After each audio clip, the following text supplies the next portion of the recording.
Thank you, Janvi. Good afternoon, ladies and gentlemen, and thank you to all the participants for logging in today to be with us on this very important subject. A special welcome to Mr. K. Rajaraman, Additional Secretary, Investment, Ministry of Finance, Government of India, who also is a director on our board and was in fact a driving force behind this study. It's a pleasure to have you with us, sir, and we look forward to your address later this afternoon. Uh, Today's webinar is at a time when the Indian economy is facing some unprecedented challenges amid slowing global trade, volatile commodity prices, and tighter financial conditions in the wake of the pandemic, which has impacted all of us. This crisis has brought home the need for all of us to manage vulnerabilities and build resilience against potential shocks while addressing the structural constraints to growth, strengthening institutions, and diversifying international trade and investment. In this regard, the narrative of Atmanirbhar Bharat and local to global are timely and relevant, with international trade being the focal point for both these initiatives. There is therefore a need to coalesce efforts at all levels of government, industry, finance, and other stakeholders to prepare domestic industry to achieve these objectives. Many of the participants today will be aware that after the opening of the Indian economy in 1991, India has come a long way with respect to our interaction with the outside world. We are more liberalized, privatized, and globalized than ever before. But while the benefits of these processes are indisputable, there has been a simultaneous cost to attach to it, which of course is high imports. Now, let me clarify at this point that there is nothing bad or negative about imports, just as there is nothing good or positive about exports. Exports are a means by which we pay for imports. We earn foreign exchange by exporting goods in which we are competitive, which enables us to pay for imports of those goods where we are less competitive. The theories of economics have not changed over many years, and these hold good even today. At the same time, it is not an ideal situation where the difference between exports and imports is too high, or for that matter, is too concentrated in a specific geographic region or a specific industry. One looks for balance in all things. The ambition to produce goods in India rather than importing from abroad is of course not a novel thought, but it provides a sense of renewed focus and vigor and a greater thought amidst the Atmanirbhar Bharat Abhiyan of the Government of India. And today's webinar marks another step in this endeavor. I'm pleased to inform you that India Exim Bank has recently conducted a detailed study titled Self-Reliant India, Approach and Strategic Sectors to Focus, and the key findings of this study will be shared by my colleagues in today's webinar. Essentially, the study looks at identifying sectors in which India can and should transform into a net exporter. That is, besides catering to our domestic needs, we also address the overseas market. This would help us not only reduce the burgeoning trade deficit, but also earn foreign exchange and generate employment within the country. Being a banker, I can't resist throwing some numbers at you.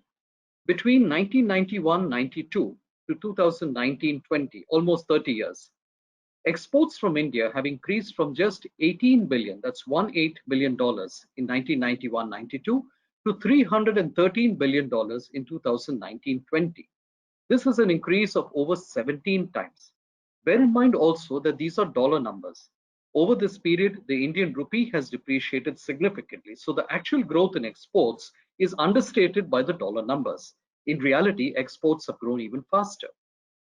The flip side of it, of course, is that over the same period, imports have also increased from $20 billion to begin with in 1991-92 to $473 billion in 1920. That is almost a 24 times rise. Now, there is some distortion to these numbers because oil, crude petroleum, is still our largest import commodity. Refined petroleum continues to be one of our largest export items. So the movement in oil prices up and down tends to distort the trend, but essentially the broad numbers give an indication.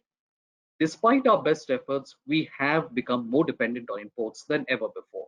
So the trade deficit has increased by 100 times, from just $1.6 billion in 1991-92 to $160.5 billion in 2019-20.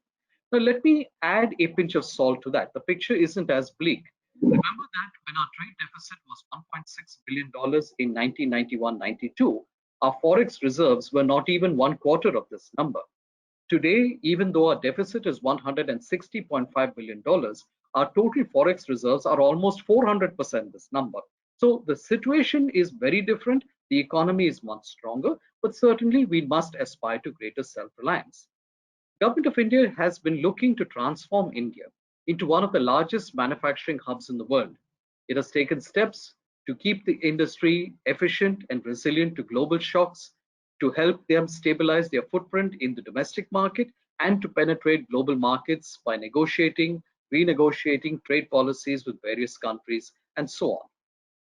Interestingly, the Exim Bank study has focused on certain specific sectors, some of which are capital goods, chemicals, defense, electronics, plastics, solar cells and panels, apart from automobile components and steel as sectors of focus in the manufacturing sector.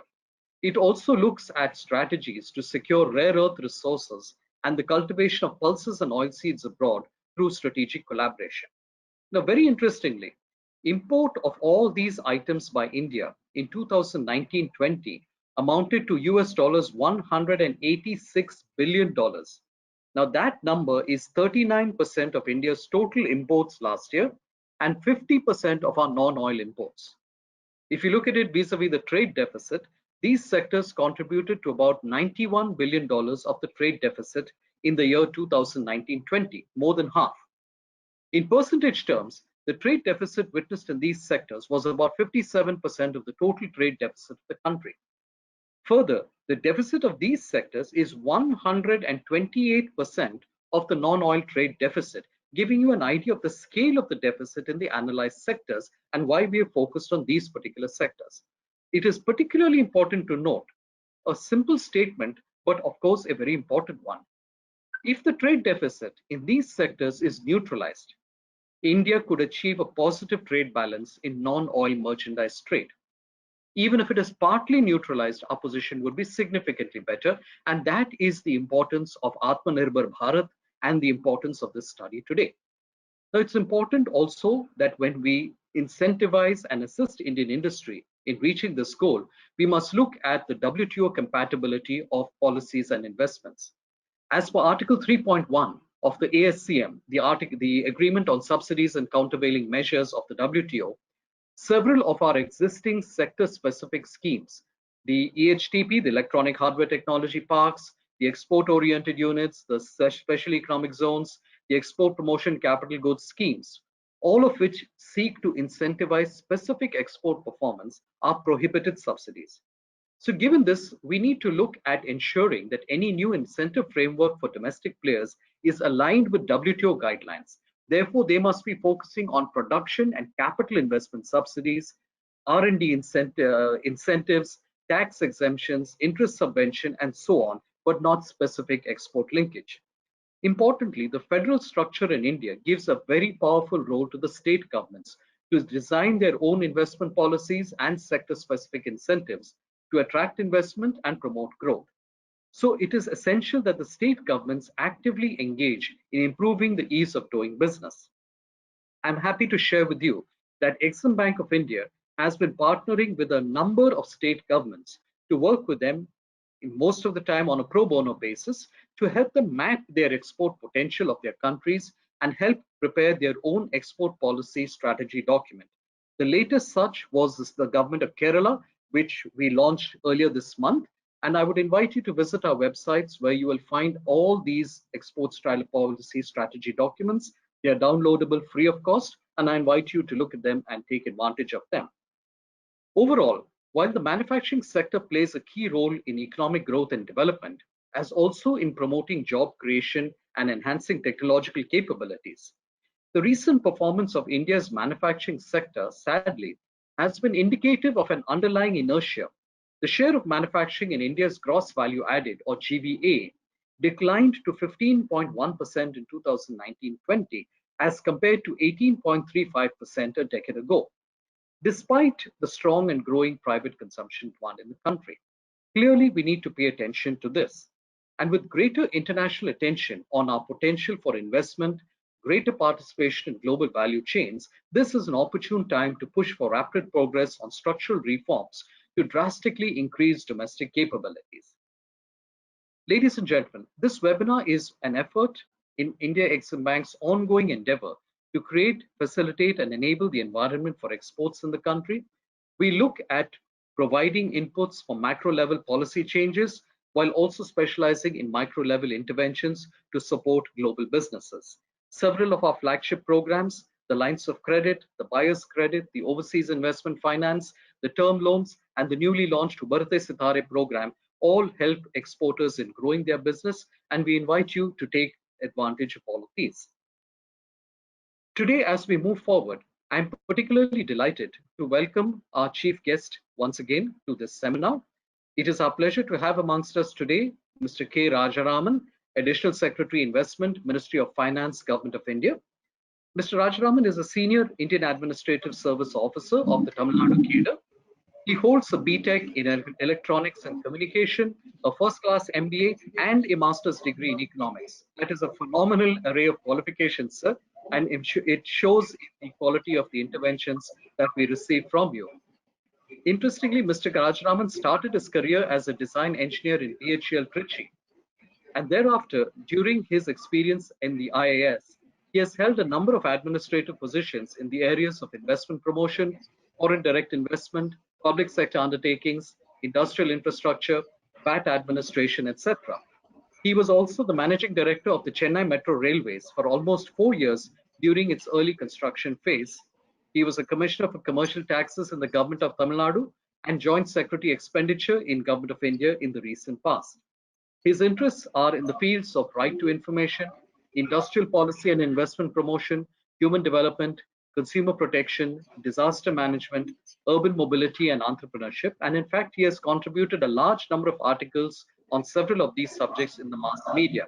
I'm delighted that Mr. Rajaraman is with us today. I think we could not have asked for a better chief guest on this seminar here today, sir. So once again, a warm welcome to you, and may I invite you to please deliver your address, which we're all looking forward. Thank you very much.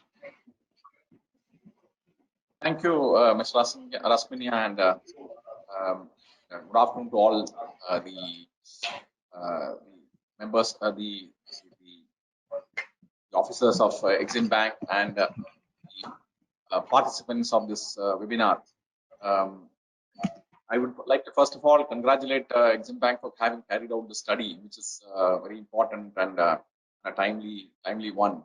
So, you've identified, the Exim Bank has identified a number of sectors in India which transform into India's position to a net exporter, enabling it to become self-reliant and get over the issue of trade deficit while earning foreign exchange and generating employment within the country. So I guess that this is a very timely study that will go a long way in enabling the concerned sector and the policymakers in this particular sector to actually discuss and debate the changes in the policy that could be possible because of the suggestions that have been made in this report. So essentially, after the pandemic, the economy as Mr. Raskin has frequently described, has moved from a situation of lockdown to a phase of recovery. So essentially, I think today we are in a position where we can say that the economy is almost close to its pre-COVID levels. I think with several few areas to be covered in terms of, say, complete recovery. So essentially, it was in this context that the government announced the Atmanirbhar package, May, providing for a number of reform measures as well as support in the form of, say, financial outlays as well as in terms of monetary measures and so on and so forth for enabling the economy to completely do a full reboot. So, as I already mentioned, in this context, all the macroeconomic indicators show a very clear return to normalcy, especially in sectors like the rural and agriculture sectors, where the recovery has been more than adequate. So the manufacturing revival and the service sector revival also has been quite substantial. With I am sure with the coming months expected to see a much better performance.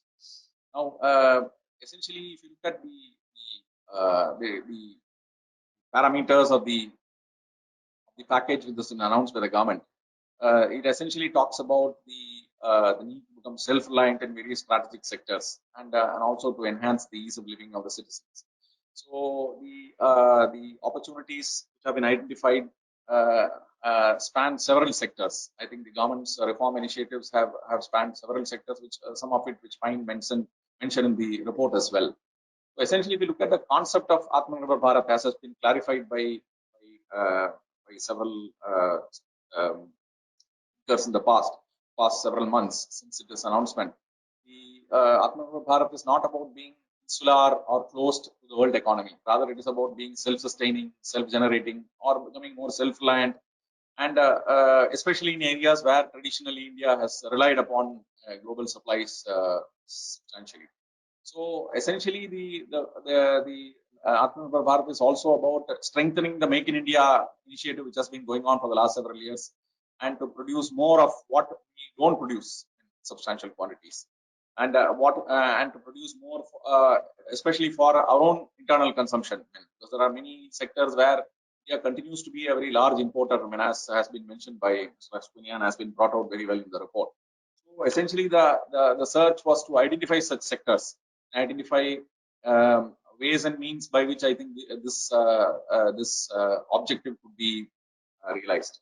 So essentially, I mean, therefore, the Atmanirbhar Bharat visualizes a possibility of creating new avenues of growth and employment within the country, leading to a rapid GDP growth because of the special emphasis on certain areas which have not been taken note of till now.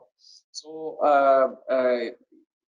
there are some of the sectors which the report identifies, which includes, say, defense equipment and things like, say, electronics, edible oil, and so on and so forth. There are a number of other sectors too, like pharmaceuticals. I think maybe certain categories which the report talks about in terms of edible oil and so on and so forth, where the above normal reliance on imports often tends to place the economy on a vulnerable footing, essentially, because we get exposed to the dynamics of the world, global prices, global supply shocks, and so on and so forth. So therefore, there is essentially a requirement that these sectors need to have a very strong local presence so as to enable greater economic stability to our country in terms of avoiding any potential shocks that may arise in the future. So essentially, we may even look at the whole process as some sort of an economic security measure, where I think we focus on strengthening our resilience of our own economy in respect of these particular sectors. It also, if you look at it, the idea of Atmanirbhar Bharat also focuses on raising the competitiveness of our domestic manufacturing and services sector. Because essentially, if you want to produce for our country, it's one ball game. But if you essentially want to produce for the world, I think then you need to become more competitive. So essentially, the focus is also on the competitiveness and raising the competitiveness of the domestic manufacturing in these particular sectors. And while we talk about all this, I mean, India does not propose to be in any way become insular or try to cut itself from the rest of the world, or to go through the process by, say, imposing some sort of discrimination on foreign investors. No, and I think that is not the idea at all. The idea is to actually go in competitiveness while at the same time provide a level playing field for all the foreign investors who come into India for either manufacturing or trading or whatever. So essentially, it is not a deviation from the transparent, rule-based economic participation that India has made in the global, the world economy. But it may certainly involve, I mean, I think, fine-tuning some of the trade frameworks that we have, which include FTAs and so on and so forth, on which several discussions have gone on in the past. So to review some of them to ensure that they tend to act in India's complete national interest. So if you look at the initiatives that India has been taking over the last several years, it includes a gradual process of liberalization of our foreign direct investment framework, to enable more and more foreign investors to come out to make in India and to serve from India. I mean, I think so. There is no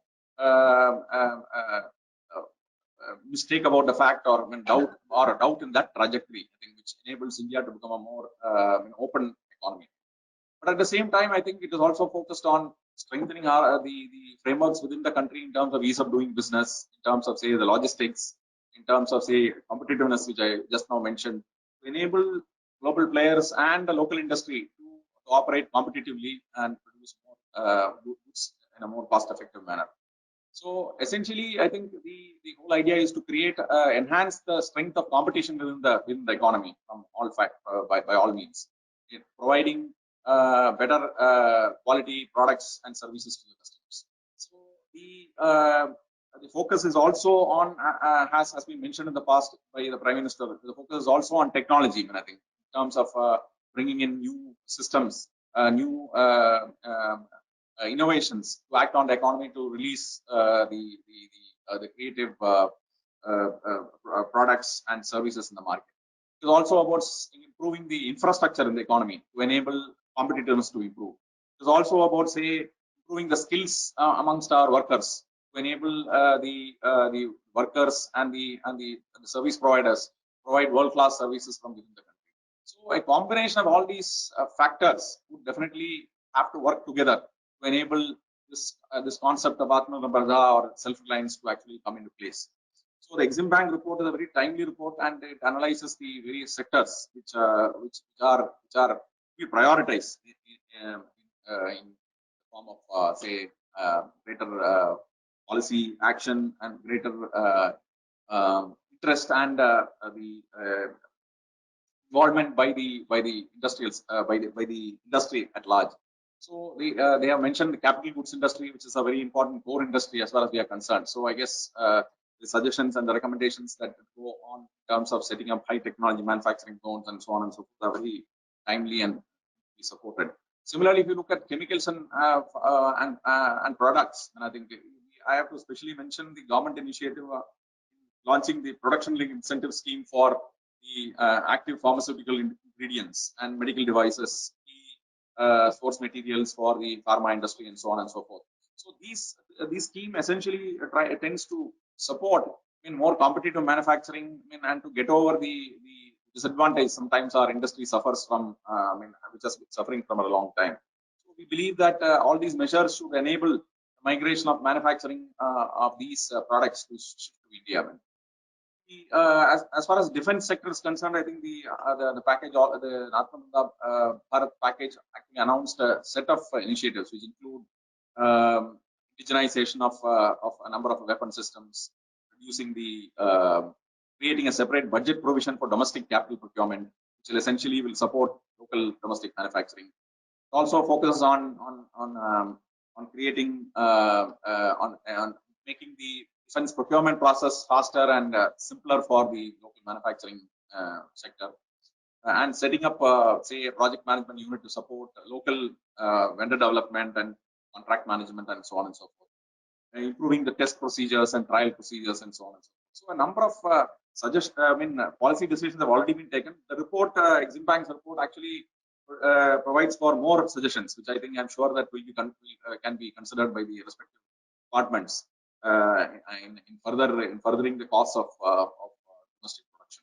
Similarly, in the case of electronics, I think the government has already announced the production incentive scheme, in which I think all of you are aware that the number of very large manufacturers have applied for and have decided to participate in the scheme. So all these measures, I am sure, will lead to greater domestic manufacturing, especially in the mobile phone sector, the component manufacturing sector, and so on and so forth. So similarly, I think you also come out with recommendations on the plastics sector, pulses and edible oils, which I think is a very important sector, where I think the local edible oil seed production as well as oil production both need to go in tandem. So I guess a lot of work has been done in the past, and especially if you look at it, the imports of pulses have come down very drastically since a very concerted set of actions have been taken by the Agriculture Ministry, and I'm sure that in course of time, I think action also follow in the case of edible oils as well, where a lot of work is being done.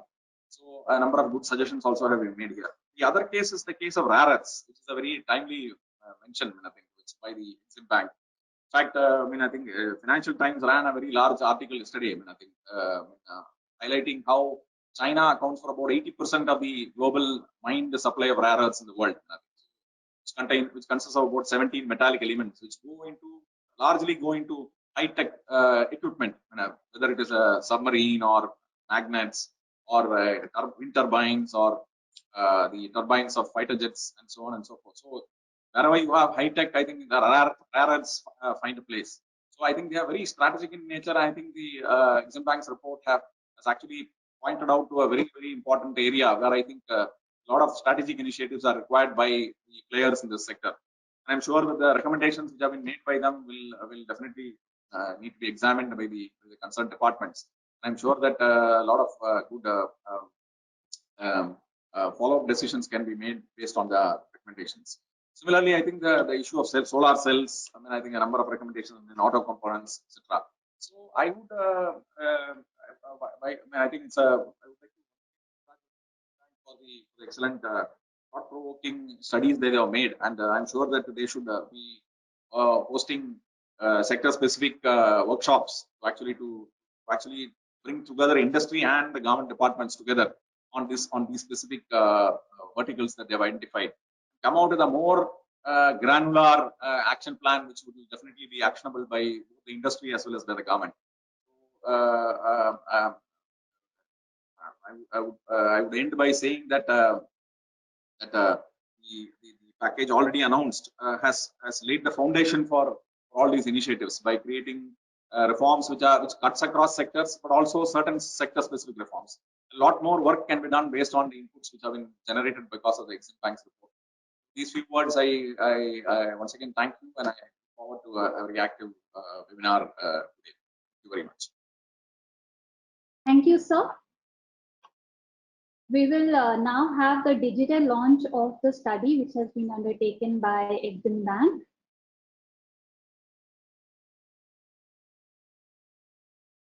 Now we'll have a presentation on the study by the study team. I now request Mr. Rahul Mazumdar, Assistant General Manager, Export-Import Bank of India, to begin his presentation. Good evening, everyone. Good morning and good afternoon to whichever part of the world you are following us. The topic, as you can see, is the topic is what strategies can lead India towards a self-reliant economy. So before I dwell into this topic, I'd just like to briefly mention, like, in any particular globally, any company, any industry for that matter, essentially moves from an agricultural economy towards a manufacturing and then to the services part. But coincidentally, in India's case, we have probably missed the manufacturing leg and moved from agriculture to services. And there's nothing to reap about, but we have really benefited from both. But somewhere down the line, the manufacturing sector can contribute so much to Indian economy, which has somewhere for the long run we have not been able to capitalize upon. The exports to the GDP ratio has almost been around 14 to 15% since almost 2 decades. The GVC, if you see the gross value coming for agriculture sector, for the automobile, for the engineering sector, that has also not been moving as far as it should be. But the private financial consumption expenditure, the PFC that we essentially call, has seen an improvement in the last 10 years. So while PFC has improved, the manufacturing sector has not improved to that extent. So essentially that shows that there has been a consumption pattern that is noticed in India, but that is coming not from Indian produced goods, but is getting imported from abroad, and that is what is consuming by Indian. So this is where we can make a concrete and more substantial difference. As you can see from this particular graph, the percentage share to GDP has in fact fallen, just what I was saying, even 18.35% in last 10 years back, which has gone to 15%, which is essentially not a very good thing to have happened. The right-hand graph, again, you will see that the import trend over a period of last 10 years have in fact been close to 3%. To be precise, it's 2.8% by CAGR from 369 billion to around 474 billion. These are essential matters of concern as India looks forward to making a more self-reliant manufacturing setup in the country. We further dwell into it and we find that analysis of India's imports by end use indicates that 79 to 80% of imports by India in 2019 were nature of intermediate goods. What essentially we mean to say is that the goods that are being produced in India is not exclusively being produced in India, but it is being bits and pieces of the products or the raw materials are getting imported from abroad. We work on it and then thereafter we produce it and sell in abroad or consume in India. This graph, what we have tried to find out is that around 8,500 to 9,000 companies we have analyzed, and we have come to the conclusion that the import dependence of all these Indian manufacturers increased, while export orientation remains very, very low. So if you say 2018 to 19, the foreign exchange spending accounted for almost 25 to 26% of total sales, but the foreign exchange earning percentage of sales remained very low at around 16 to 19, which has been hovering around that figure. So this is a matter of, again, a concern which shows that the import dependency for Indian manufacturing sector is on the higher side.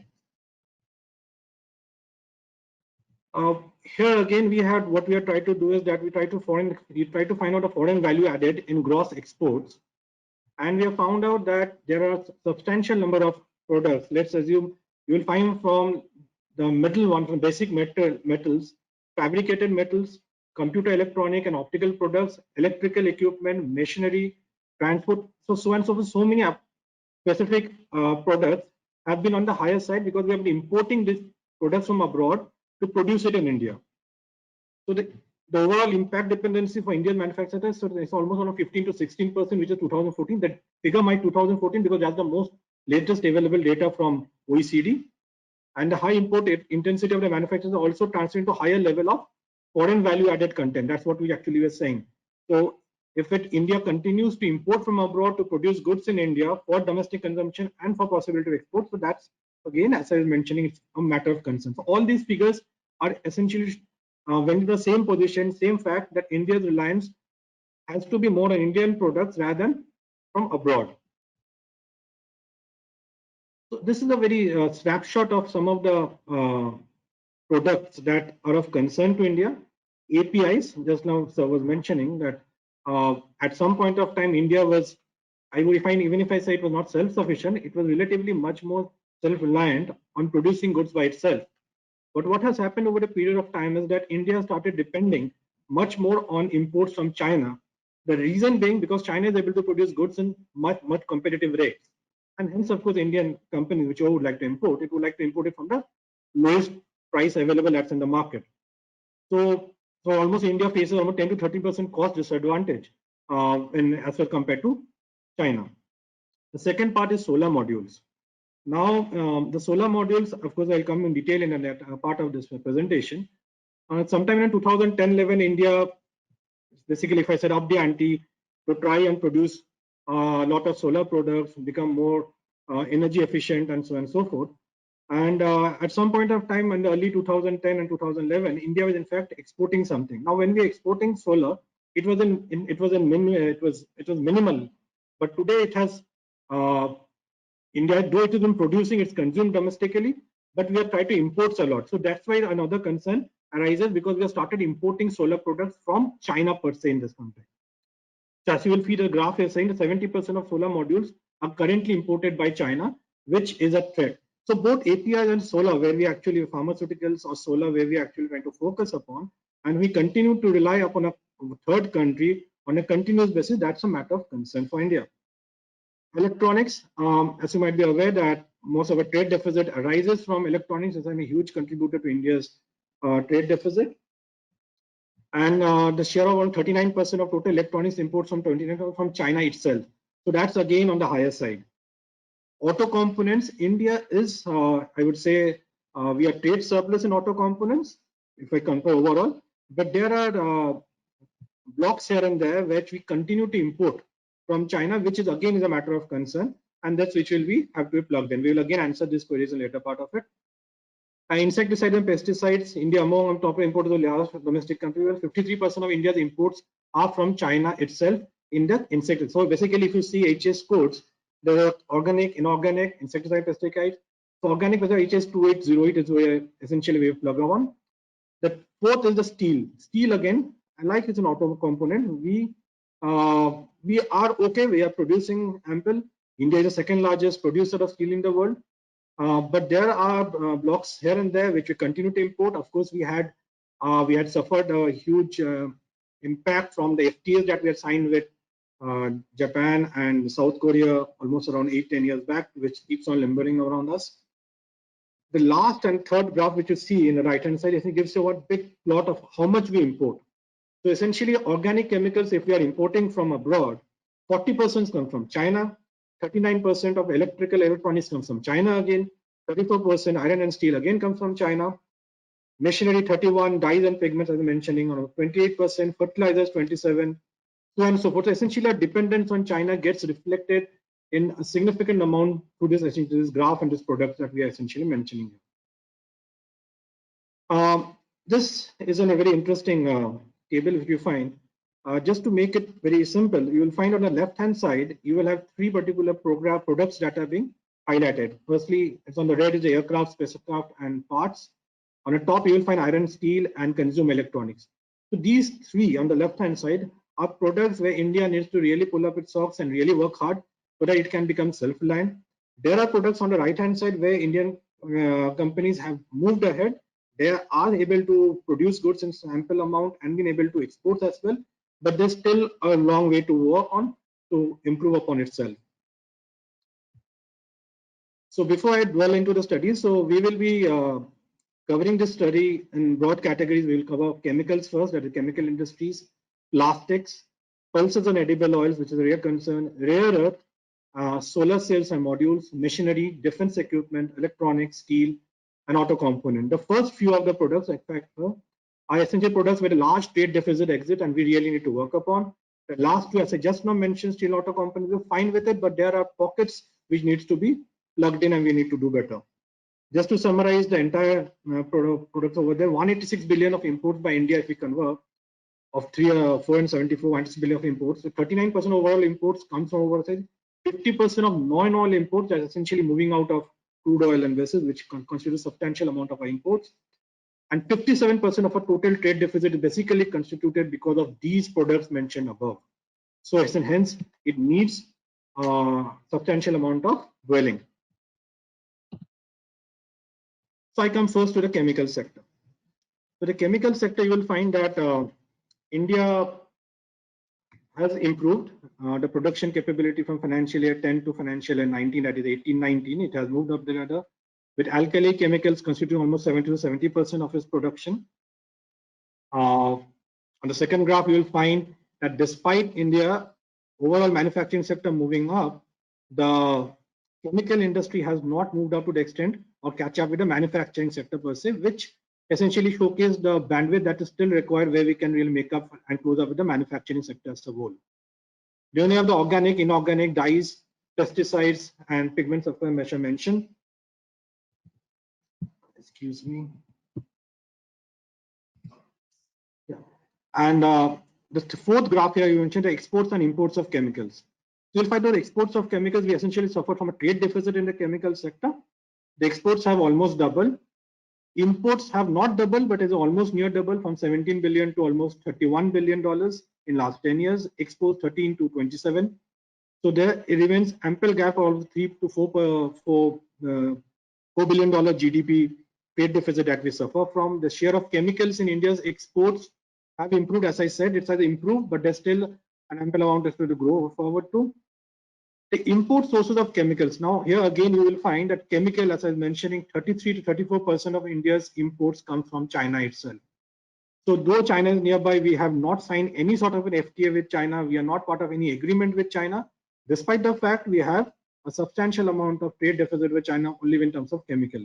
Now you'll find in the chemical, there are parts and portions of pharmaceutical products also, which again becomes some part of concern, because should China, there happen some not so very good events to happen with India and China, China can plug India's exports to pharmaceutical exports to India, which can impact India's pharmaceutical, which for it has been thriving for the last few years.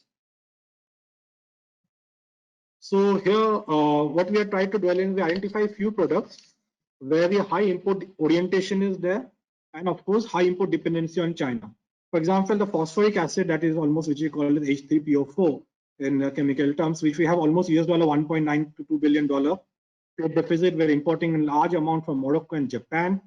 And why it becomes so important? In fact, phosphoric acid, for that matter, 10 years back, it was not among the largest product to be get imported. But today it is so. If we go on to dwell into the product 9, and it's mostly used for feedstock diammonium phosphate. So essentially, why it becomes more crucial for phosphoric acid? Because India is more of an agricultural economy, and phosphoric acid, the need of phosphoric acid in agriculture is quite evident. So India needs to look into it, and this is one area of concern. Aluminum oxide, or what we call Al2O3. Again, there's around $473 billion of trade deficit, and we're importing largely from Australia and Vietnam. Now then, here again, the points of concern: Australia, which is far away, and Vietnam, which is nearby, which is a smaller country. If they can produce, why not we? That's something that we need to develop on again. And usage, of course, is the raw material to produce aluminium, whether it be refining bauxite or so and so forth of all these products. Anhydrous ammonia, which is again NH3 that we call it, almost $780 million of trade deficit exists, and we are importing largely from Saudi Arabia and Qatar. Today, of course, the anhydrous ammonia has been used here and there. It's been largely being used for many products, and like household products, industrial cleansers. And so essentially, out of these 3 products, if you look at it, all these are important for India to plug in, but phosphoric acid still remains to dwell for. The third side of the graph, where you find high import dependency on China. So we're mentioning good amount of products India which is importing from China is classified under chemicals but fall under APIs and all. With antibiotics and almost around $400 million of trade deficit we have. Out of the trade that we're happening with China, almost $470 million with trade deficit of antibiotics we have with China.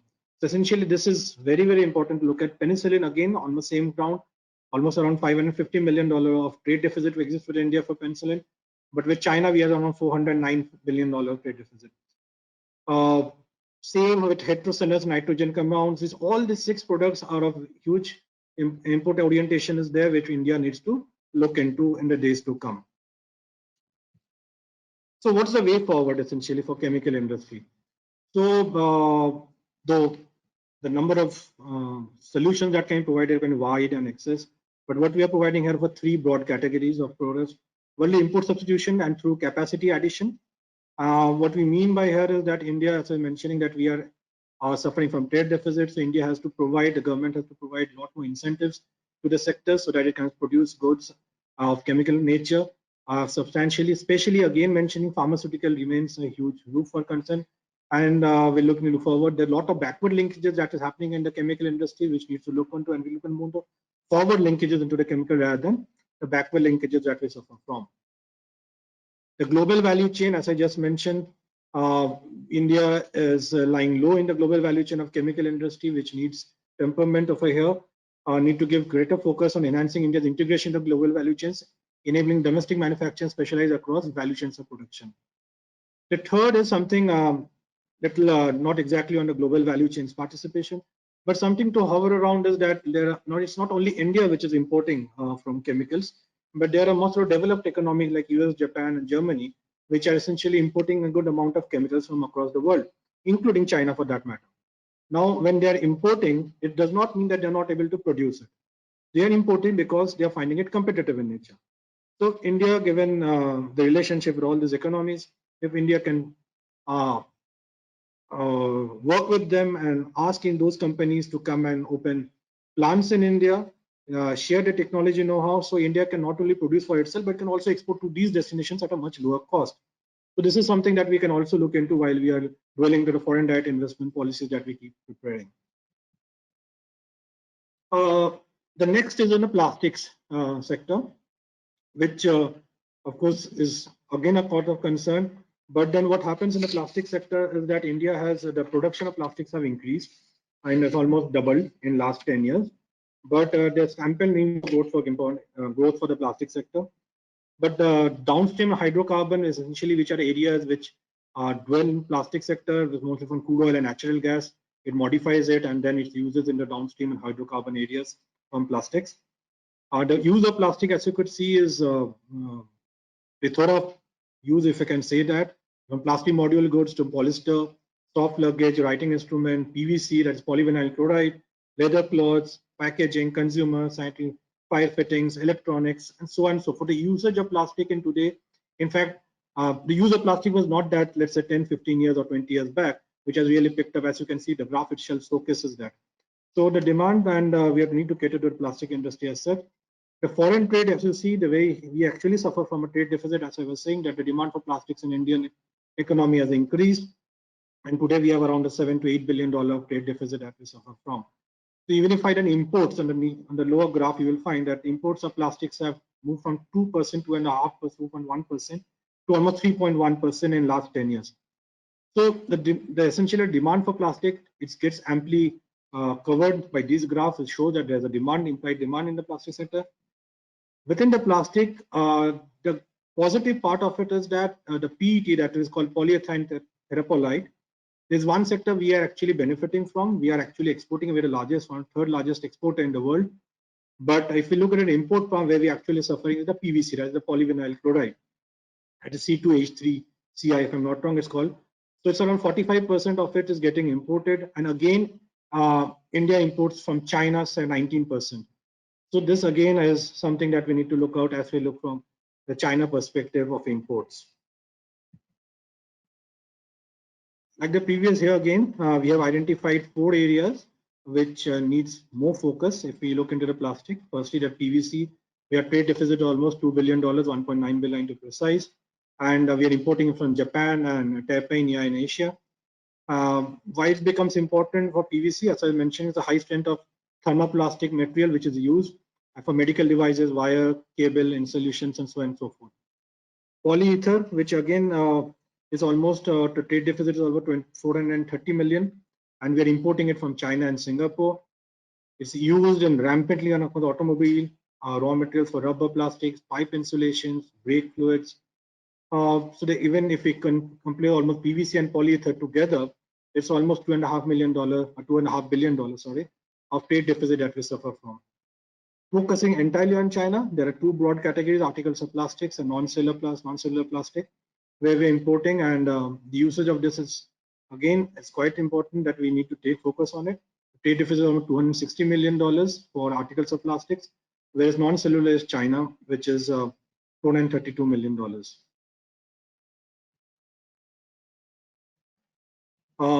Providing few solutions may not be exhaustive, but definitely pertinent. Firstly, what we can look as to India may look into having production-linked incentives that it can offer to the plastic industry.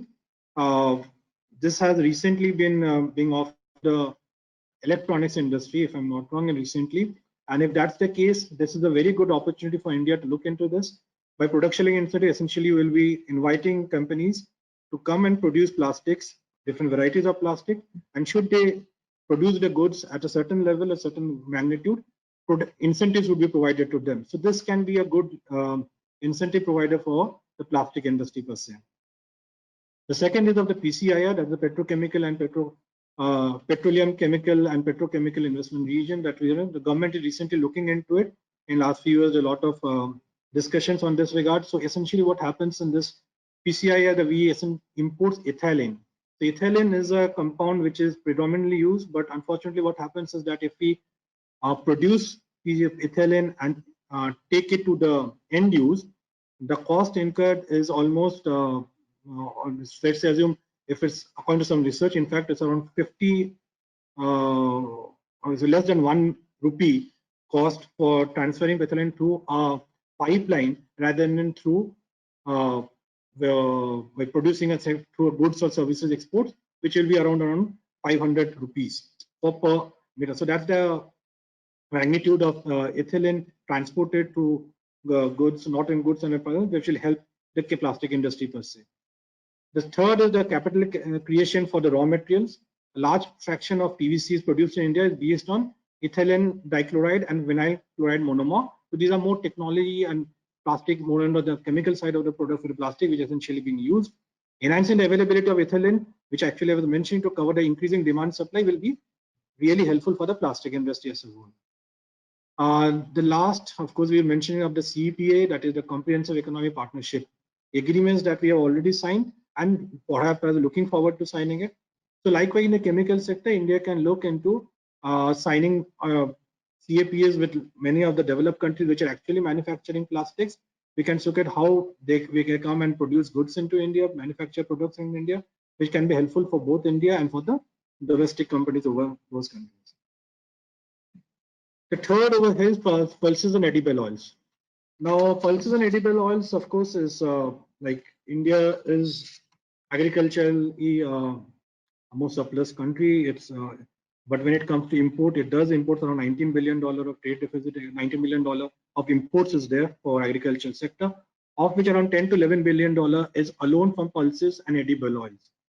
Now, this, as I'm mentioning, that it becomes important that India plugs this demand that it exists for it, because India is predominantly a more food eating and agricultural eating country, and we produce a lot. But for pulses and edible oils, there is a huge lacuna that is existing, which can be plugged in should we have good products in space. So here we find the foreign trade of pulses and edible oils together. So you'll find around, as I was mentioning, around 10 to 11, almost $11 billion of imports have been there. By exports have been just around $1 billion. So almost around 10 to $11 billion trade deficit is there. You'll find that the bottom graph essentially showcases that sort of a lacuna. That edible oil, which was we are importing around $5.8 billion in 2010, has increased to almost $9 billion by 2019. Same goes with around with pulses. But edible oils, essentially, we try to import mostly from from Indonesia and Malaysia. And for pulses, it's mostly from Canada and Myanmar that we are importing. So the first three are essentially the edible oils. And the fourth item, that is dried and shelled items, is more of the pulses that we are mentioning over here. So crude and palm oil, which we are importing from Indonesia and Malaysia, it's almost around $3.5 billion that we are importing. And the share of it is almost increasing. The crude soybean oil, which again is almost $2.2 billion on the higher side, which getting imported from Argentina and Brazil. And the safflower oil, which is another type of edible oil, which again over $1.7 billion imports. So such substantial amount of imports of billions of dollars, almost $10 billion, as you can see from here, this remains a matter of concern, especially when a country like India, which thrives on edible oils, if not more on the pulses. Well, it has been over the case, but given the population increase and the appetite to consume more, these are a matter of concerns. So what possible solutions? So here we try to identify three broad categories which we can look into while securing a pulse and edible oil demand in India. One is the CLMV, that is the Cambodia, Laos, Myanmar, and Vietnam. The CLMV region is not that much of pulses consuming countries, but the Mekong region is very rich. In fact, in the water availability, rainwater availability, river, and all are in plenty. So now what government can do is that government can look into these CLMV region and try and negotiate with them on having produce such pulses or edible oils in this region. Pulses in particular, if I would focus on, but at the same time signing long-term assurance contract. So essentially, it should not happen that some Indian companies goes and does business over there, does some agricultural farming, and when it tries to come to export to India back, and because India perhaps possibly would have produced substantial amount of agricultural product or pulses and edible, in that particular India does not consume it. So that sort of a fallout should not happen. So India should assure such companies which are investing into this region that it will have a long-term contract and a substantial amount of product that will be bought on a year-on-year basis. The third category is, of course, in the which I'm trying to mention on the Africa. So in Africa, what has happened is the government of India has, in fact, opened the agriculture sector to Africa, and African economies are open to it. And there are many companies which have actually done a lot of farming in agriculture and which had found benefits of it. So India can have some, the local community over there, they can be trained to produce and the goods and stuff in the agriculture sector. And those can be done by import. Similarly, on the CLMV region, like what we are proposing, that India should sign a long-term contract with agriculture. And the CLMV, the same can happen in Africa as well. And if required, they can also produce a lot of agro products over there. This can be value addition that can happen in that before it's getting exported to elsewhere in the geography from Africa, including into India. The third category is diversification of import needs. So essentially what as we were mentioning that India imports largely from two countries, that is Indonesia and Malaysia. But there are other geographies, for example, Thailand and Nigeria, which are in fact planning to produce a lot of palm oil. In fact, Nigeria says that you want to diversify away from its oil, and hence it has plans to increase its palm oil production to almost 700 times in the next 5 to 10 years. So this is a good point. This is a thing that India can look into while negotiating with other countries apart from Indonesia and Malaysia. What essentially would like to mean is not to put all the eggs in the same basket and diversify India's import demand from other countries. This is something that we wanted to bring to notice as a rare earth. So essentially what happens with India is that India in the last year planning to diversify its export, reduces electronics imports, would like to produce a lot more things which it has been importing from abroad, whether automobiles, whether electronics. But for most of the products, there is the rare component that is required, that is the rare earth elements that we call. So these are in fact 17 broad categories of products which are there, which are rarely available, which are in fact not rarely, in fact it's very available in very less quantity. As you can see from the graph, at 1994 around, one of the largest producers was USA. So around that period, what happened was that the television came into being, and the need for television, in fact, the flat television came into being, for which a lot of rare earth was required, and US started producing it. Soon, China discovered this item product in their own geography and started producing, and you see from China producing one of the largest, in fact, almost 71% of its production of rare earth is from China itself.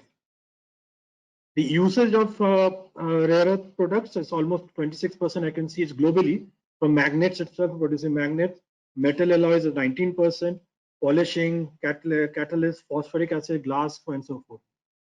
The third graph on the right hand side, you will find it interesting because these are products that India is really looking forward to producing domestically. So when we are having magnets that is being produced, so you will have products like neodymium, niobium, dysprosium, paraxenolone. These are all products which are of the rare earth category. So when we need to produce magnets, we use for computer hardware, disk, automobile components, magnets. So its usage is phenomenally high. And if India would like to produce these goods, these services, it has to have a good amount of rare earth at its disposition. Or in fact, it could secure it if it cannot produce it domestically. Similarly, it happens with metal alloys, where it's for neodymium, even lanthanum, cerium, which are the products which are largely being required to produce metal alloys, where fuel cells, steel also. Defense, which India is one of the second or third largest producer, or rather not producer, in fact, is on the conveyor of electronic defense products globally. That is from the SPRI, the Stockholm Research Institutes. So there also you will find a lot of europium, terbium, dysprosium, yttrium, and samarium. These are products which are actually being used by defense sector. So India, for that matter, to produce these goods and to cater to demands for such products, India needs to clear the rare earth sector, has to be looked into. So though India produces, India's share in global reserves of rare earth is around 5.5% of its global, but that is abysmally very low. The highest being China, Brazil, in fact, Vietnam also nearby, one of the largest reserves of rare earth that it has. The second graph, you will find how the demand, the global export by weight has increased. So essentially showing the demand pattern that has been there. In between there, you will find this peak over there in 2011, essentially because there was a lack of demand. Rather, demand was there, but lack of supply. There were some countries which were stopping its demand, and due to which the prices of rare earth increased, and that's why it is peak in prices around 2011.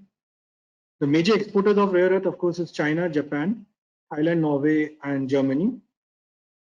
So India's trade, so this is very crucial in this context. India's trade in rare earth has been on the higher side, and imports has been it's always been it's increased from last 10 years. It was hardly been around 306 million to 18.3 million over there. The major import sources of India, again, it was, as I was mentioning, at some point it was US which was hovering. Now it's China, from where we actually try and import, which is a concern because we cannot keep everything getting imported from China. If there is any hiccups with China, the production in India, automobile, defense, or electronics can have a huge impact. Now, the electrical vehicles. Now, what happens in electric vehicles is that lithium consumption is predominantly more, and India, as it looks to producing more of electric vehicles by 2030, India needs to secure the production of rare earth or availability of rare earth, if not production.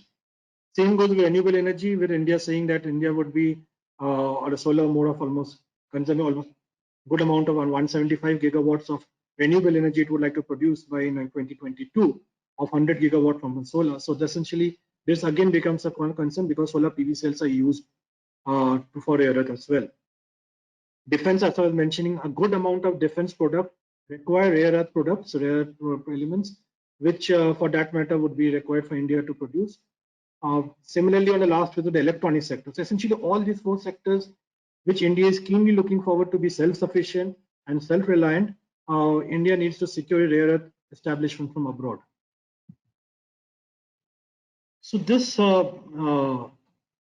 slide essentially provides how other countries are looking forward. So on the left-hand side, you will find in last few years, essentially, still the US-China trade war has begun. China has not been a very country to be reliant upon. So looking forward to that, even in December, that is less than 2 years back, Geoscience Australia and US Geological Survey have started collaborating among themselves. US has released a federal strategy. In fact, they created a federal strategy to ensure secure, reliable supplies of critical minerals in 2019. That is less than a year back. Japan has started collaborating with Australia and Kazakhstan. In fact, I just would like to mention, though it's not mentioned over here, in 2014, Japan and India was looking forward towards securing a rare earth by TUSOCO for that, so that there is a rare earth consumption by both countries to produce goods and services. There was also a discussion where a Japanese company will be coming to India, produce automobiles for which rare earth will be required, and India will be providing rare earth and substantial at a concessional rate. So there are ways and means which India can look into it. The last one, the Australian government recently came into the critical mineral literacy strategy. So both US and Australia are conscious about the fact that it cannot rely upon a single country to secure a rare earth, and it has to be diversified its rare earth component. So there are a few strategies which we would like to propose over here. One is that India is already having the ICVL, that is the International Coal Venture Limited, which is a subsidiary of a few of the SAIL, NTPC, Coal India Limited, and a few other companies which have come together. It's looking at countries like Mozambique and all. So a similar structure can be looked into by other government-owned PSUs, which can come together to secure the also lithium or cobalt and all those things. So the state-run companies can essentially venture to secure minerals in lithium and cobalt particularly. The second part is the international collaboration by Indian companies. So likewise, like Australia, Japan, India, Canada, Kazakhstan, all these countries are working forward. India can also look forward to working with many of the rare earth elements rich countries so that it can work forward with them. Lastly, a strategic approach needs to be created because China has been doing substantially well. It has also mentioned almost 70 to 71 production of rare earth is available in China only.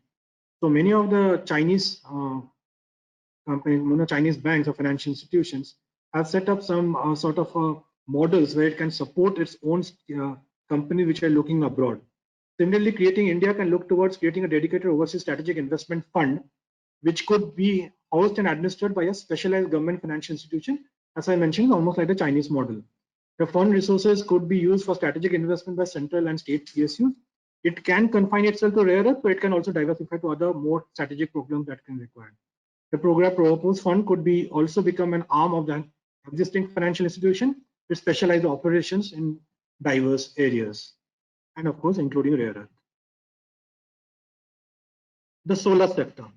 So, as I mentioned in the very early part of our presentation, that the solar, which was not in the lingo in the very 10 years ahead, but in last 10 years, it has really picked up. In fact, last 5 years, the production of solar from around 34 to 35 billion gigawatt of solar is produced, of which around 23% of India's total installed from renewable energy alone, from which around 35 gigawatt is from solar.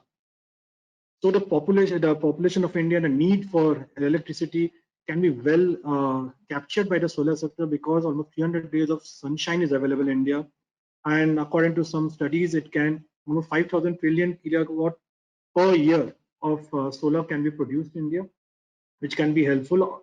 And as I mentioned, government has proposed by 2020 to 175 gigawatt of renewable energy it plans to produce, which possibly in the given circumstances is unlikely. But of course, 100 gigawatt of solar power by itself is there. Currently, almost 40% of India's renewable energy comes from solar, as I mentioned. Now, the drivers of growth, why India is there, why India should become a solar power hub, and the prices of solar power has reduced from almost 6.17 per unit to 2.44 per unit recently, last as good as last year. So this gives an opportunity for solar power sectors to come and operate in India. The government has also approved setting up over 60 solar cities, which perhaps will be a good blend with Indian companies. So India's trade in PV cell, that is the photovoltaic cells.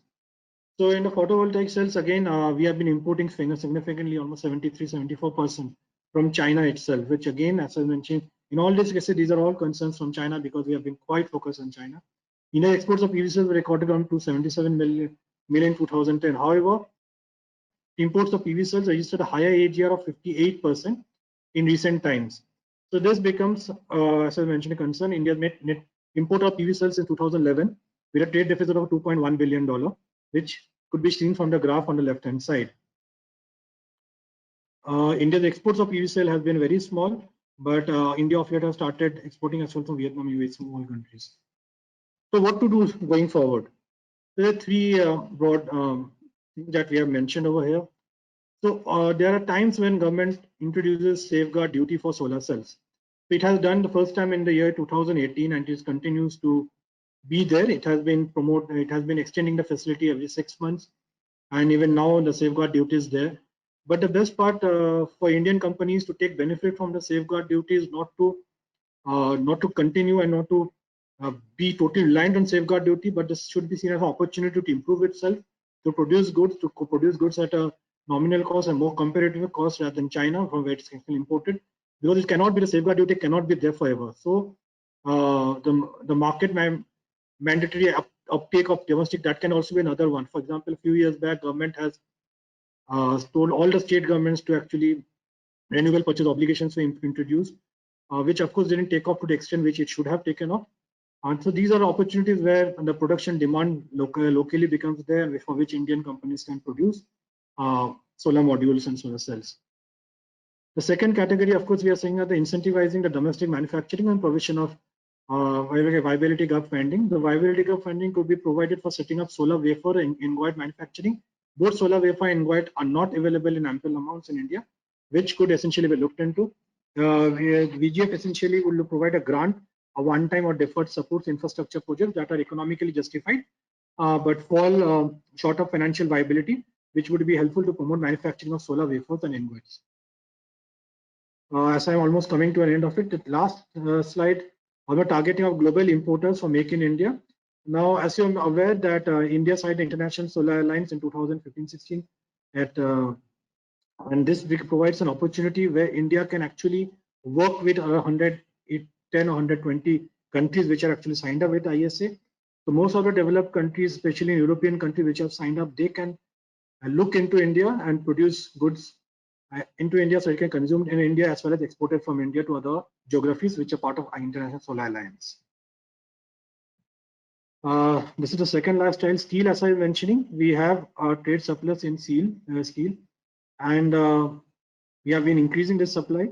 But there are products, specific products which we are importing. These we are actually importing from China, South Korea, Japan, China, Japan, Mexico, so on and so forth. But despite having imported from these countries, it will important note that we do not have an FTA with China, as I mentioned. But despite that, we imported substantially from China.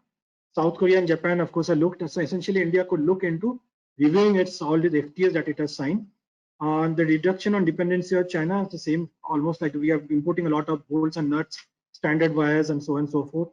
The CEPA that we are already existing with South Korea and China, Japan, that we need to look forward to. Safeguard duty almost applies for similar for the solar. There is an opportunity for Indian steel companies to pull up the socks, do better, rather than complying on it and asking to extend safeguard duty over and over again. Boosting per capita steel consumption, India has a tremendous opportunity to increase its manufacturing prowess, the lot of infrastructure projects that are there for which steel sector provides an ample opportunity to be consumed over here. And the last slide from my side is the auto component sector. Auto component, essentially, we do not have a trade deficit, but we have a trade surplus over here. But there are certain products which needs to be looked into, where we are importing from China in substantial amount, which essentially could looked up to, which could be looked into plugging them. India could start producing it. So essentially, why we are importing from China, despite being trade surplus, essentially because of some of the products either we are not capable of producing, or the cost of producing it is on the higher side. There is limited technology competence, the price competence of Chinese manufacturers on the higher side, and so forth. So essentially 2-3 solutions that could be there. Establish a technology upgradation fund for auto component manufacturers, setting up a specific technology upgradation fund, encouraging joint ventures for technology transfer. We like to mention that we have benefited wherever Hero Honda or Maruti Suzuki in the years past, and similar things can be taken from auto components as well. The tax ratification, tax rationalization rather. So the tax component is on the higher side for GST that we pay anywhere between 18 to 28% of the product. That needs to be really reduced to at least 5 to 12%. This will provide a huge boost for the auto component sector, which is suffering from a both. That's where I end my presentation, and my colleague Janvi will be taking it forward from here. Thank you very much. Thank you, Rahul. I will now be continuing the presentation. We are left with 3 more sectors and some cross-cutting strategies which have implications for the manufacturing sector as a whole. So we'll first begin with the capital goods industry. If we look at the recent trade performance of the industry, there has been a growth in imports from $13.3 billion in FY11 to nearly $45.2 billion in FY20. The trade deficit has also increased from $17 billion. Sorry, the trade deficit has in fact declined to $16.6 billion. If you look at the top sectors, subsectors where we have trade deficit, the largest trade deficit is in the category of industrial machinery for dairy. Trade deficit in industrial machinery for dairy has registered a CAGR of 1.5% during the period 2010-11 to 2019-20. Meanwhile, there are also several product categories where the trade balance has in fact improved over the past decade. This includes products such as IC engines and parts, nuclear reactors, ATM injection molding machinery. These have recorded a trade surplus in 2019-20 as compared to a trade deficit in 2010-11. If we look at the top sources for imports of capital goods, China is the largest import source of India. And in fact, even in the top subsectors where we have trade deficit, China is one of our largest import source. Quickly moving to the next slide, I will not go into this details of this index which we have constructed, but basically I'll give you an overview that this index we have used to identify certain products where we have high import dependence vis-a-vis China. I'll not go into the details. These are all there in our study which has already been uploaded on our website, and the participants can go through it. There are 37 capital goods products at HS 6-digit level, which we have identified where India has high import demand and there is significant dependence on China for these imports. Some of the products where we have high dependence on imports from China is mentioned in this slide. It may be noted that there are 7 products amongst these 37 products. There are 7 products where at an overall level, India has a trade surplus. So basically, it is not that we do not have capabilities in this section, but the challenge is more on the capacity front. So what needs to be done is that we need to encourage more capacity building in these sectors, in these 7 sectors. Coming to the strategies, firstly, there is need for promoting capital goods for intelligent manufacturing. Intelligent manufacturing is driven by high-tech products which entail high value addition. Now, India has a competitive advantage in this area, as a large proportion of value addition which happens in these smart manufacturing products is through software and system integration. where India has very strong expertise. In this regard, we can have a national policy for adoption of Industry 4.0. This policy can have schemes such as for facilitating domestic manufacturing of high technology products like sensors, also for creation of industry standards which can be followed by domestic manufacturers of Industry 4.0 products. The policy can also have schemes for capacity building and awareness programs related to Industry 4.0. Moreover, suitable incentive schemes can also be given for MSMEs to encourage adoption of Industry 4.0 by the MSME players. Secondly, we also need to foster an innovation-led startup ecosystem. This can be done through the setting up of incubation centers, probably in PPP mode. Innovation challenge funds can also be launched by the government in specific high-tech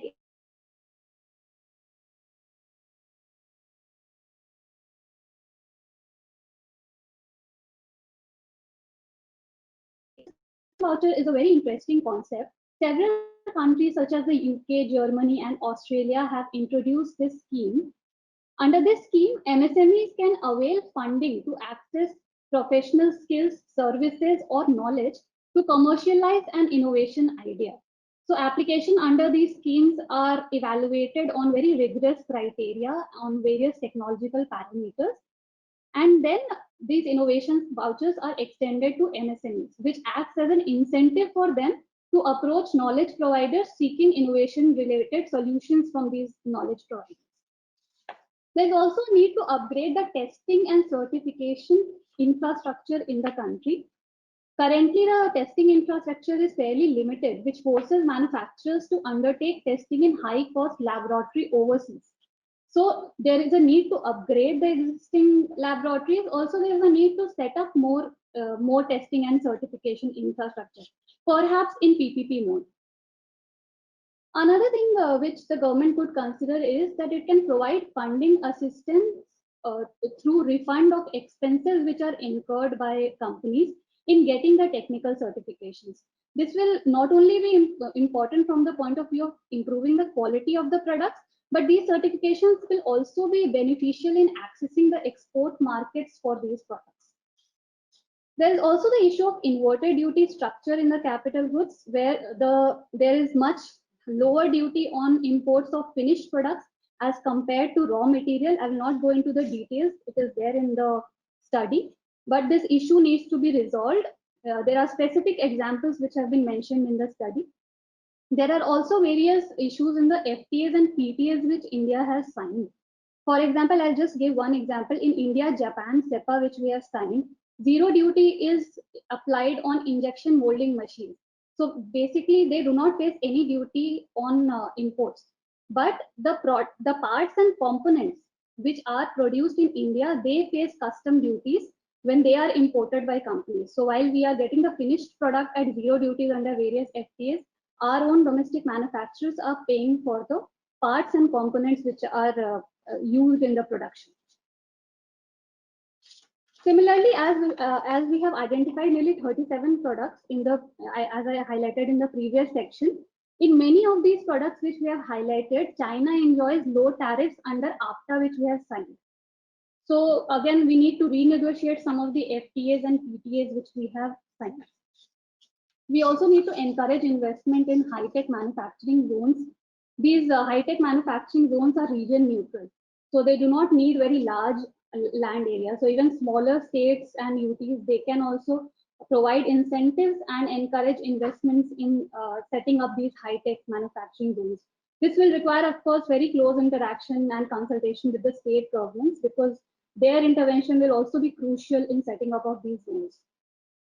We also need to plug the technology gaps through acquisitions. Now, government already has two important schemes, the Technology Acquisition Fund Program and the Technology Acquisition and Development Fund. These are already providing quite a substantial support for strategic acquisition of technology by the Indian manufacturers. What we propose is that there's another route through which the government could promote technology acquisition, that is by mergers and acquisitions through an alternative investment fund. This fund can be jointly floated by domestic and international institutional investors. Any public sector bank or financial institution such as India Exim Bank can take lead at the behest of the government of India for setting this fund. And this fund can invest in equity or equity linked instruments of Indian companies in machinery and other high technology sectors. The proposed fund can have a buy and build strategy wherein investments are made in a platform company and thereafter more companies are acquired to build and grow the platform company.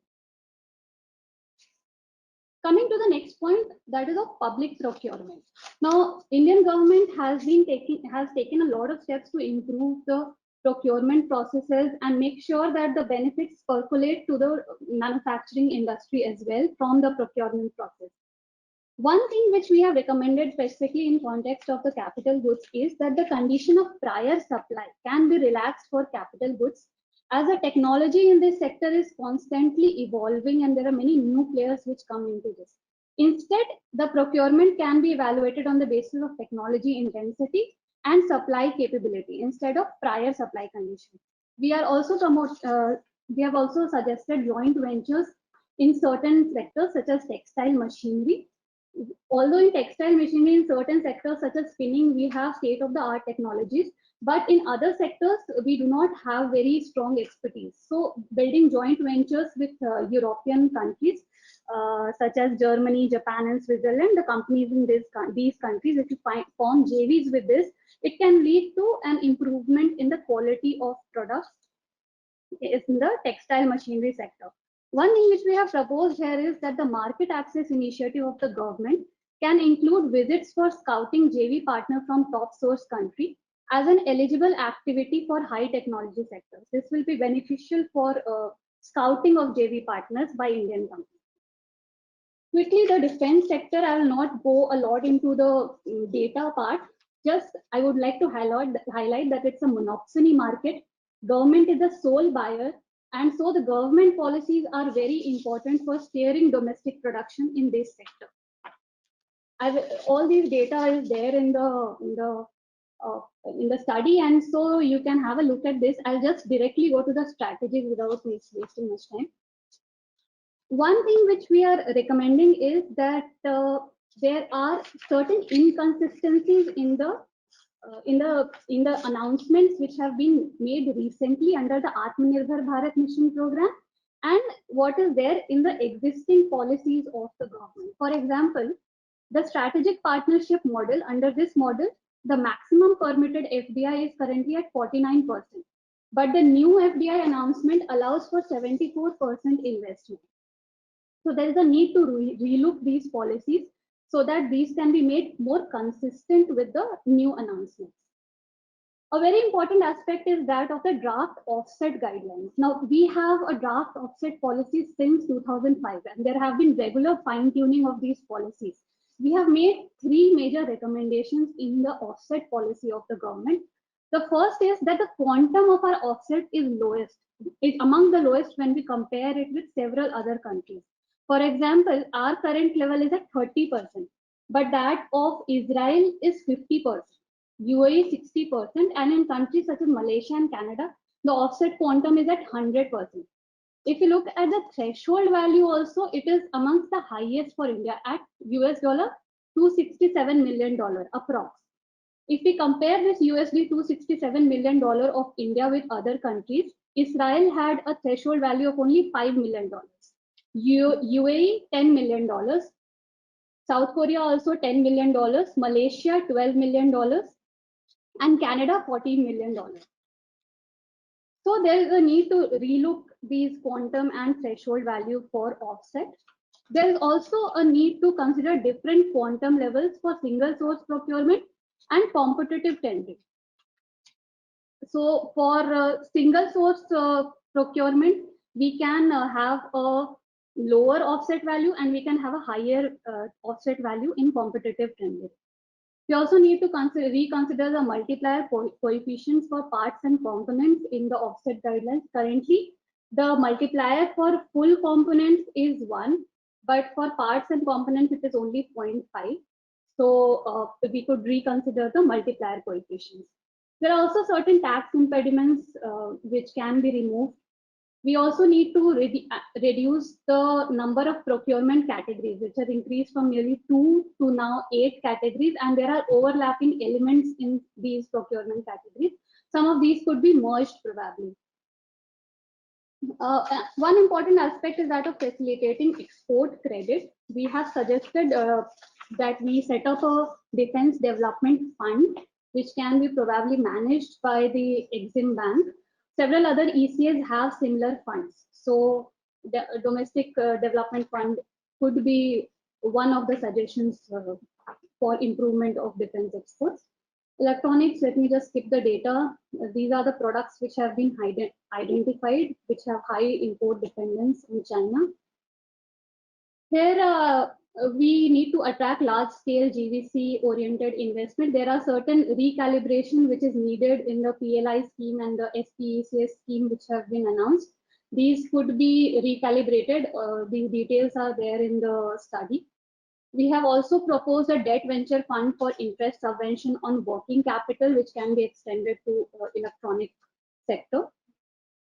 There are certain tax benefits also which we have recommended. There's also higher custom duty. We can also have higher custom duty on non-ITA 1 products. And we also need to renegotiate some of the FTAs, promote medical electronic devices.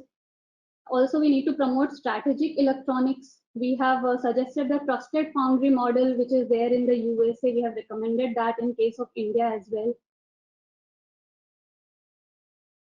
Finally, coming to the common strategies, we have identified certain sectors where we need to attract foreign investment. Also, we have given pertinent strategies, sectoral level strategies, which can help attract investment in these identified sectors.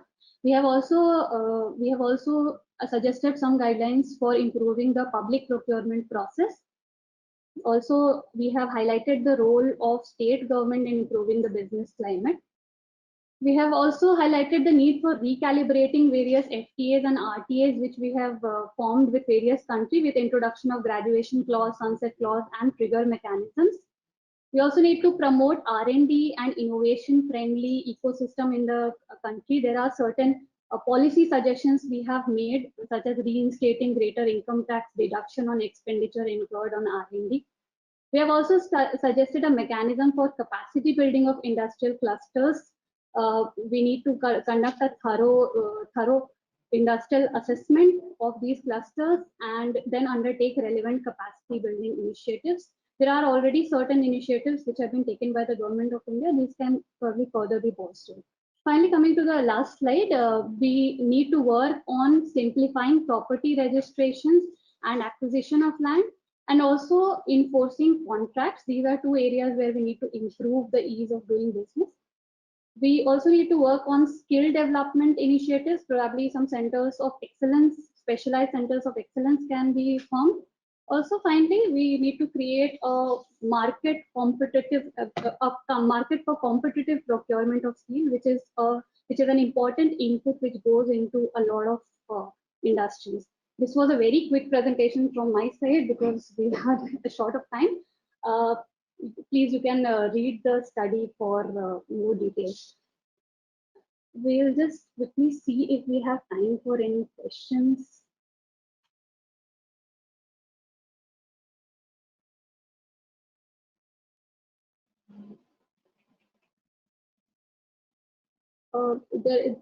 The questions are how relevant is the services import-export? We have largely looked at the manufacturing sector, so services is something which we are not really looked at.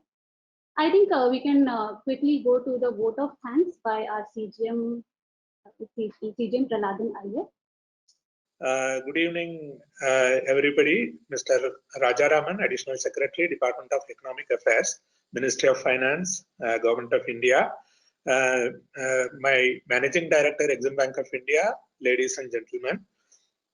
As we come to the close of today's webinar on strategies for self-reliant India, it gives me immense pleasure to propose the vote of thanks.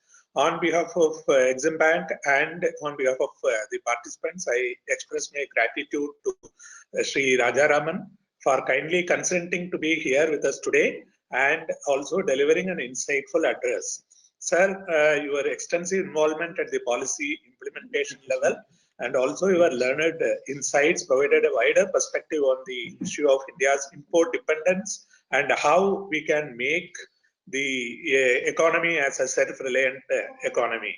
Sir, your gracious presence in today's webinar is a source of great encouragement, particularly, sir, you have gone through the entire report and you have made references also to the suggestions which we have presented. Sir, the Government of India's, your presence today also gives encouragement as the Government of India's deep commitment to engage with all stakeholders for furthering the Atmanirbhar Bharat mission. You have specifically made a reference to the rare earth elements. We have done a study already, and we will be sharing the study very soon with all the stakeholders, especially the Government of India. You will be receiving a copy also. As suggested by you, we will also be holding some sectoral webinars, bringing the involvement of various sectoral persons and experts into this field. I also take this opportunity to extend our sincere thanks to the august audience of the representatives from the government departments, industry, academia, and media for attending the webinar. We immensely value your active participation during the questions and answers session. Of course, we could not respond to your questions because of time constraints. However, you can reach us, all of us, to get the clarifications or more information on these subjects. Last but not the least, I would like to express my appreciation for the India Exim Bank team who made the presentation, who had and who are behind the screen, who made their all-out effort in putting this event together. We hope that the study undertaken by India Exim Bank can encourage discussions on the strategies for strengthening the manufacturing sector in India and contribute to the policy making for achieving the vision of Atmanirbhar Bharat. The study can be freely downloaded from India Exim Bank's website. We sincerely hope that you will find our study very informative and useful. Once again, thank you all for your participation in today's webinar. Thank you.